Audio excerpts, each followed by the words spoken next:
అప్పుల పాలు చేసినావు.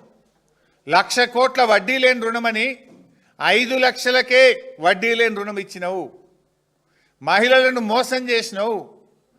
నువ్వు మహాలక్ష్మి పేరు మీద ఇవ్వాల్సిన నెలకు 2,500 ఎవరికన్నా ఇచ్చినవా?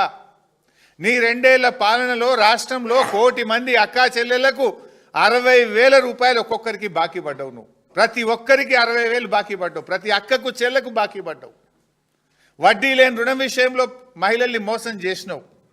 బతుకమ్మకు రావాల్సిన చీరలు ఇవ్వకుండా ఒక్క చీర ఇచ్చి మహిళల్ని అవమానపరిచే విధంగా మాట్లాడుతున్నావు. మహిళలకు కేసీఆర్ గారు అందించిన న్యూట్రిషన్ కిట్ రద్దయిపోయింది. కేసీఆర్ కిట్ పథకాన్ని రద్దు చేసినావు. నువ్వు ఇవాళ మహిళలకు నువ్వు చేసింది ఏంది? మహాలక్ష్మి పథకం ఇవాళ మోసం చేసినావు. నువ్వు అసలు నీ పాలనలో ఆత్మహత్యలు పెరిగినాయి. తెలంగాణ రైజింగ్ అంటాడు రేవంత్ రెడ్డి. ఏం రైజింగ్ అయింది? 2-3 విషయాల్లో రైజింగ్ అయింది. మర్డర్లు పెరిగినాయి ఈ రాష్ట్రంలో. అత్యాచారాలు మర్డర్లు 50% పెరిగినాయి ఈ రాష్ట్రంలో. 58%.